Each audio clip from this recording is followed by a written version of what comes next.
Hello everyone. Today I'm going to talk about one of the old topics that I still have left over to talk about. So I think I'm done with two of them and I have about three of them left. So the ones I have left are zodiac signs, planets in Vedic astrology, and the one that I'm going to talk about today. So, on zodiac signs, I'm just going to mention the zodiac signs. Then I might go a little bit deeper. I might just make a whole series, okay, and divide them into elements, or just talk about one sign completely at one time.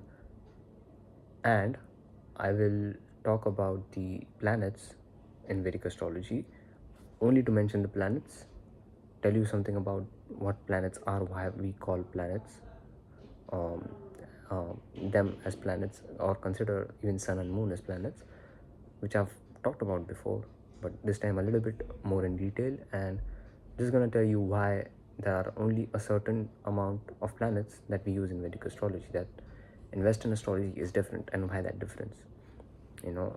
So that will be one video, I think, a bigger one, but still. And today, okay, I'm going to talk about the difference between Vedic astrology and uh, Vedic or Indian astrology and Western astrology. So what's the major difference? You know, so only those things and a little bit more into detail about those things. So first, what's the basic difference is that different cultures, different geographical places, locations, and those people, their cultures and their philosophies, they give birth to differences in the way we approach astrology. So how does that affect? Well, philosophies are everything. So for example, and this is a huge thing, is the confusion between the Vedic and Western astrology, zodiac sign, or your zodiac sign, what is your Rashi. So when I was growing up, I knew I was a Scorpio, so called, from my parents. So my parents are Marathi, Maharashtrian, so they told me you're a Vrishchik Rasi person, a Scorpio, and I knew that. But when I grew up and started getting into astrology, I searched my birth date, and I was still a Scorpio, right? So for me, I never, like, I did not realize this very early, because for me the translation, uh, not translation, the transformation, yeah, you can call it that, but the shift from Western to Vedic and Vedic to Western was easy, okay. But most people, I realized this later, much later, around when I was 21, that when I actually got into astrology, and that was Western astrology back then, that after telling friends that I'm into astrology, and then they opening up about stuff, we talking and stuff, I realized that they do not have, like, there's a difference between Vedic and Western astrology. It happened way later for me, because I was Scorpio in both systems. So the first time it happened was, I think, one of my friends, she was a Capricorn by Western astrology details. So when I opened up about my, like, being into astrology, and my friends back then, they knew I'm always creative, doing something new all the time. So one of my friends, he asked me one time, we just met in a coffee shop that we usually met after a long time, because nobody attends college every day right? So after a long time we met him. He was like, what's up, what are you into nowadays? And I told him I'm into astrology and this, that. And he was like, yeah, great, man, what's that like? So told him, I'm a Scorpio, you're a Gemini. I already knew his birth date, because I know the birth dates of all my friends. Like, not, I might not know the exact date, but I know which zodiac sign, sun sign they are at least. And I'm very good at remembering things, especially birth dates of people. So I just straight away told him, you're a Gemini, I'm a Scorpio, and this, that. And he asked me first about myself, so I told him Scorpios are like this, like that, just a little bit. Then he was like, okay, I'm a Gemini, so what does that mean for me? So I started telling him typical things about how Gemini people are, and then he asked me, while telling him that, I told him Gemini is an air sign, so you might be this, that, or like this and like that. And he was like, air signs? Oh, so what are you? You're a Scorpio, so does that mean a fire sign? So I was like, that's a different thing. Why would people think? So that's a complete different video. I'm going to mention this instance just for that video when I talk about Scorpio, and there's a whole different new concept that I want to introduce, which I call the honorable signs. It will be like, it will take a long time because I already have so many other videos lined up to make. But yeah, so that happened. And with another friend of mine, she was a Capricorn, and in Western astrology, so when she told me her birth, I already knew her birth date. I told her, you're a Capricorn, but she was like, no. Okay, so this dude that I told that you were a Gemini, he probably didn't know or didn't care enough, but she already knew that she was a Leo in Vedic astrology. So she was like, no, my parents told me I'm a Leo, or parents or whoever, their family astrologer or whatever. And I was like, no, you're a Capricorn. So, and this hit me way later, by the way, even after that incident, that the difference between Vedic and Western astrology is, there are many differences, but there are like fundamental differences. So for example, Vedic astrology has a different dating system. Okay, that's called the sidereal dating system, or sometimes Vedic astrology is also known as sidereal astrology. And Western astrology has a different dating system for the zodiac signs. So for example, my birth date is 2nd November. So that makes me a Scorpio, because my sun is in Scorpio. In Western astrology, sun sign is your zodiac sign or your Rashi. So sun being in Scorpio, because the dates for Western astrology are 21st, 22nd October till beginning and ending till 21st, 22nd November for Scorpio zodiac sign in Western astrology. So those are the dates when sun is in Scorpio zodiac sign.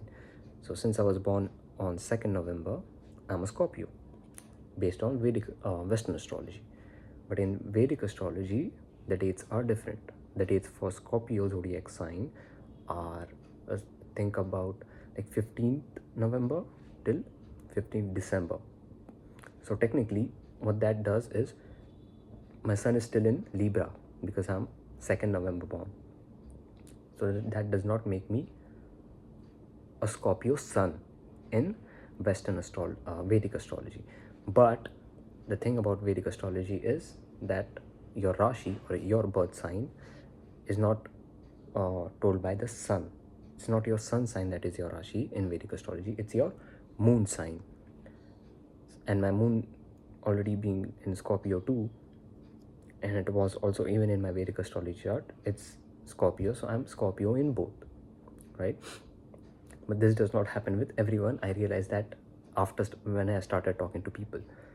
So yeah, for me it was easy to make the transition, that was the word, between Vedic to Western or back and forth as I go.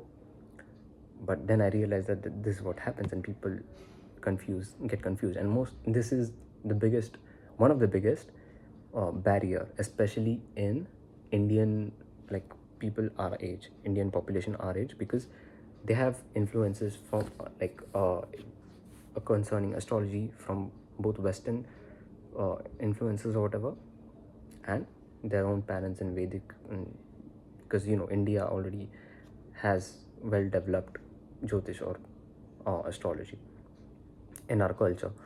So overall, this is a huge barrier because they think astrology is fake. It just gives them more ammunition to call astrology fake, because it's not in the same line. Like my Indian astrologers are telling me I'm this, Western astrology is telling me I'm this. It makes astrology sound like it doesn't know what it's talking about. So yeah, there's another barrier for the youth to not understand astrology. So the Mythbuster today is that Vedic astrology and Western astrology are different philosophies. In Western astrology, your sun is you. In Vedic astrology, your moon is you. Okay? Now, why that is, there are, of course, historical, cultural, traditional differences. So basically, I chalk it up to the fact that Western astrology, it is more based on the conscious movement, the movement of consciousness. That's their philosophy. Ever since, like, way back when, Woodstock, drugs probably, or how someone like Alan Watts has taken Eastern philosophy and Buddhism and brought those philosophies to the Western part of the world. And even like many other people, they keep bringing Eastern philosophies to the West. I don't know, Max Muller, all these people, they learn a lot from India. And even in history, always Alexander the Great has learned a lot from India. Jesus has learned a lot from India. So I'm not just India, just overall East. So why that happens is that, and this is very structural, the way it is, the world is, the sun rises in the East. Sun being the conscious mind, consciousness naturally comes from the East. That's why Eastern places are land of gods. Especially India is known as land of gods, because that's where consciousness happens, because sun rises from that part of the world. Sun goes down in West. That's why people in West need consciousness. Okay, this is why you might have heard this. I don't know, I heard it in the ending of one of Bob's song, B.O.B., the rapper, as an outro, that this is the Wild West son of the Wild Mother West. There ain't no gods coming down here to save your ass. It's just me, you, and murderer crows waiting to pick over our dead bones, because gods don't exist in that place, because sun doesn't come up there. So it's all tied up into this whole theme, the way I'm explaining it. But basically what I'm saying is they need the consciousness. So even if you look at the most predominant religion in the Western part of the world is Christianity, and like I've said before, Christianity is a sun worship, predominantly sun worship religion. And of course there are always talks about Christ coming to India, getting enlightenment in India or the East somewhere, getting enlightened and going back and basically being the prophet or son of God that he was. He's also the son of God, the son of God. So obviously sun or consciousness movement is more of the philosophy in the Western part of the world. That is why sun, or your sun sign, is you in the Western part of the world. There for sure might be other reasons, but I'm not going to explore them right now. I think I've given enough justice as to why I call Western part of the world more sun philosophy. And so overall, many religions have their own predominant planets that they worship. And yes, planet worship is in on religions. You just don't realize, because whatever you worship, everything in the world is associated with planets.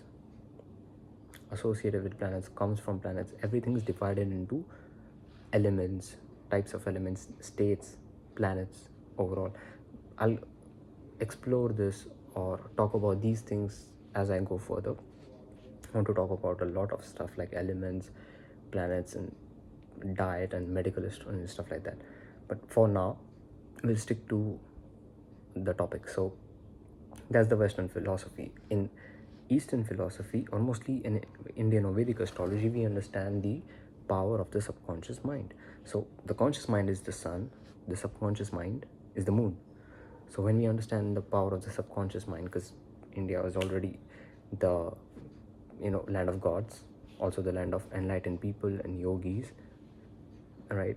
I mean, you see all these Christ, Buddha, all these rulers or prophets of other religion being enlightened, and we have way more enlightened people that don't really start religions, because that's not everybody's job to do with enlightenment. Some people are enlightened for themselves, some people are for the society. That's just the difference. But India, definitely a land of spiritual people, gods, or the enlightened. So we understand, we already have a way better understanding of astrology and all things. So we understand the human body and mind too. So we give importance to the subconscious mind, bowing down to it in a way, because it is, you cannot control the subconscious mind. So it's like sun, conscious mind, moon, subconscious mind. Sun is your soul, moon is overall the mind, as we call it, and sun is the masculine, moon is the feminine. And the feminine cannot be controlled. You try to control it, there's a desire to control the feminine, but control and feminine doesn't really go in hand. You look at the moon itself, there's no control. Every day it has a different phase. Okay, so that's the way feminine works. Sun, you can count on it being, the way it is. You can count on it rising every day. You can count on seeing the sun every day almost, if there are no clouds and all that. But yeah, that's the masculine. That's how masculine works. If I say something, I'll do it. That's how the sun works. Okay, so you can always depend on the sun. The moon, it's chanchal. It's a Hindi word. You cannot really count on it, and that's how the feminine energy is. I'm not talking about women or anything, but yeah, women being the authority of feminine energy, they end up being like that too, undecisive, sometimes like that, but nowadays those things do not work. So what I call it is this right hand thumb rule, that men are naturally have more masculine energy, women have more feminine energy. I mean, right? But sometimes that is not the case. Sometimes men have more feminine energy, some men, and some women have more masculine energy. Well, it's not about having more than, the fact is, since we are born of both a mother and a father, we have both energies. Okay, and when I say masculine and feminine, I mean energies. When they come into one person, then there's this whole battle of which one is stronger or has more in quantity, or which one is more deeper, and that you will see in a person naturally. So anyways, so the Indian culture, already knowing the nature of the subconscious mind, that it is the one that's powerful. Okay, it is the one that makes and breaks your body, but the key to it is the conscious mind. Okay, but that emphasis is not as much given in the Indian part of the world, because we already have consciousness. We are in the eastern part of the world. Sun rises every morning, so we don't really have to. So it's like the opposite attraction, right? Opposites attract. So when in the west, they do not have sun coming up in the west, so not that they do not have sunrises, right? But it's late, right? If you look at time zone, east is further in time and west is backward. So even if sunrises happen everywhere, in the eastern part of the world, when the sun rises, that's like, if that's 21st June has already happened and done with in the far eastern part of the world. So west is lagging behind in a way. So that's the thing I wanted to talk about: the sun and moon, consciousness, subconsciousness, and the difference. So due to that philosophy, we say, Indians or Vedic astrology says that, we say that your moon sign is you. In Western, we say your sun sign is you. Okay, so it's a difference in philosophy, and there's more to it, of course, but this is the basic understanding. And along with this, there is the dating system. So not only the planet aspect is the dating system. This is why most youth or young people, or even a little bit elder people who do not know this, think that astrology is not consistent. One time you're saying this, one time you're saying that, right? So this is why people end up developing a misconception or thinking astrology is a little bit non-foundational or strong enough with its foundation or basement or roots, where you got to look at the information that you're consuming and where it's coming from. If you go to different sources, obviously you'll find different things, right? But the ultimate truth will only be one. So the nature of the planets do not change. It's just that which planet you think is superior or is needed to focus on more changes. So that's one huge difference.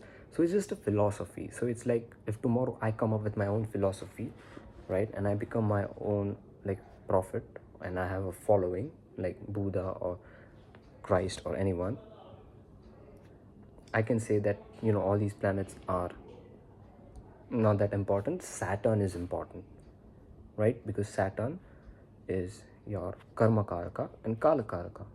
Kala means time, not kala as in black. I'm not speaking in Hindi, but kala is a Sanskrit word, so it's time.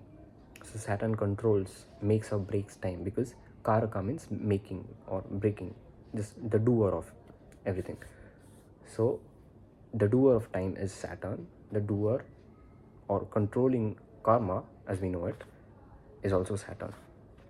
So what Saturn does is it brings your karma, it asks for karma and it brings your karma in time, right? So if you look overall, Saturn, like I said before, what are the how does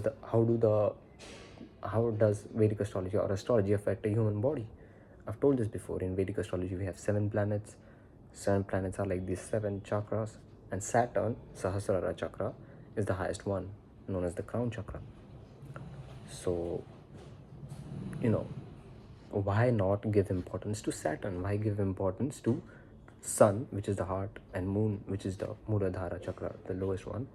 Why not give Saturn the throne where it actually belongs? So why not give Saturn importance? Why not say your Saturn sign is your Rashi or zodiac? So it's a philosophy thing, and it's deep rooted in both the regions, you know. So I'm like that. I think outside the box all the time. So I do my own thing sometimes. That's why I learn astrology by myself.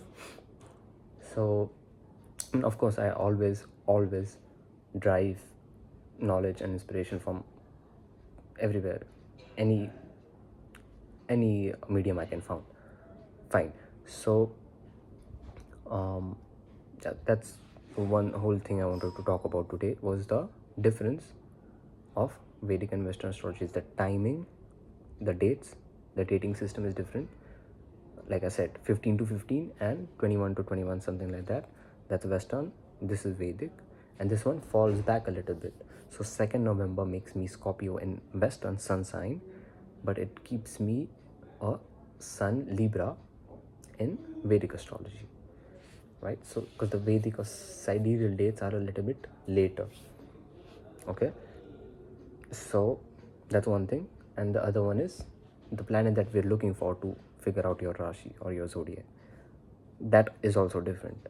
So there are differences in Vedic astrology. So if you are an Indian dude and you think I am a Taurus in my parents told me in Indian astrology, and I'm a Sagittarius in Western astrology, then this is why. So you need to look at your birth chart. And I always say the reason I talk about astrology is mainly because I'm not like a consultant astrologer. I'm not a professional astrologer. The reason I talk about is to teach people what my findings are, because I feel like everyone should know at least enough to look at their own birth chart and figure out what's what, and read a little bit about it, what that means, or at least know. If you're not able to read, that's a different thing, but at least know what all that is.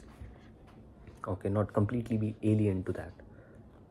So that's why I think people should watch these videos. Otherwise I wouldn't make these videos. I would just keep all the knowledge to myself, you know, and consume it, produce, keep it going in my mind, roll it around, and let it become whatever it creates and create whatever I want to. I just make these videos. These videos, I'm talking about what I already know, so there's a philosophy of saying that when you speak from your mouth, when you speak, basically you are speaking what you already know, right? But when you listen, you learn something new. So why do I do this talking? It's not to show off, not all the times, but so that people can also know, for people to listen. So moving on, that's one thing, and I'm done with it. The only other thing I wanted to talk about today was, so recently I've been feeling like I've been going through a lot of changes in my life, right? So recently I'm like going through a breakup. I know, sounds sad, right? And it's okay, bittersweet life. So I'm still going through that. So while going through all that, I was like, and if you know me personally, you know my life. I always thought like, why does somebody has to go through more breakups than the amount of relationships one has been in? Like, that does not make sense, right? So I've been thinking about karma and karmic relationships recently a lot. And I always think about these type of stuff anyway, just that this time the focus was on relationships. And I came across this astrologer on Instagram, and then I started watching her YouTube videos as much as I can. And I came across this one video that was, I think, Saturn and Ketu conjunctions with, Saturn and Rahu conjunctions with Ketu. Saturn and its conjunctions with Ketu and Rahu. So when I watched that video, I was like, okay, that's definitely me. Thing is, I do not have a conjunction of Saturn with Rahu or Ketu, but my Ketu, and even though I know I'm not supposed to reveal my astrological chart or much anything like that, I'm still okay with it, just for conversation's sake. So being a Ketu descendant, because I'm a Rahu ascendant, I have Ketu in my 7th house. When it comes to the 7th house is the others, so other half, relationships, marriage is seen by 7th house. So my Ketu being in the 7th house and being in Aquarius zodiac sign, it is ruled by Saturn. Aquarius, because I'm a Leo ascendant, so it is ruled by Saturn, and Saturn is right next to it in the, second from it in the 8th house. So for me, so it's not exactly conjunction, but conjunction is when two planets are in one house in one zodiac sign. So not exactly a conjunction, but there is a connection between my Saturn. Saturn is ruling the house where Ketu is sitting in. So just based on that, I made the connection in that video by Himali Astrology. I think her YouTube is Himali Astrology Vigya, if I'm not wrong. So yeah, so go and check her out. I will post that video and her account's link description in my description. So check that out. She has a lot more stuff than me, and she explains much better, right? And she definitely knows a lot better too. So go and check her account. This is a shout out to her and all the work that she's putting in. So make sure you check her out. So the video again was Saturn conjunct with Rahu Ketu, and basically what she said about that was, either, since Saturn is the karma karaka, either you are starting karma or you are ending a karma. So usually if you have Saturn Ketu conjunction, Ketu is the tail of the serpent, Rahu is the head of the serpent. So Rahu is where you're headed. Rahu usually represents obsessions or even desire in a way, but present time and near future, or where you're headed. Ketu represents past. It's the tail. It's the past life too, and past time basically. So Ketu being my 7th house, usually basically what it represents, that in this life I have to focus on myself more or less on the others. And I'm naturally like that. I'm very detached to others. So thanks to my Ketu in 7th house, also it shows a lot of detachment from others, so it shows a lot of breakups. So overall, like I said, how can a person go through more breakups than relationships? Basically that. And then I like learned that if it's ending of karmas, so it means that most of my relationships are like karmic and they are ending those. So if any one of you has this question, like why does a person go through more breakups than the amount of relationships, that's because these are karmic relationships. These are not new born in this life. Most of them are like past life, and they had some leftover business, probably to teach you something. That's the way I see it. And then you move on. So my life, definitely, like anyone who's a Ketu descendant, Rahu ascendant, they also say problems with marriage or stuff like that. So definitely makes sense. So yeah, in that video, that's what I got from it. And also the beginning of karma. So since Saturn is with Ketu, it shows the ending of karmas, because Saturn is the karma karaka, Ketu is past or leaving behind, Rahu is going towards. So if you have Rahu and Saturn conjunction, then whatever that Rahu house thing is, you are starting karmas in that area of life. So I mean, starting karma shouldn't always be seen as a bad thing, but karmically, or if your gain or goal in life is to attain moksha and get rid of karma or whatever, then definitely a bad thing. So yeah, that's I think I'm done sharing everything that I wanted to talk about. And I mean, of course, I can keep talking and so many topics, but I'll keep it short for today. And soon I'll be coming back with a new video. Not a new video. I still have to finish the videos that I promised. So yeah, make sure you show me some love, like and subscribe, and share if you really like it. No pressure.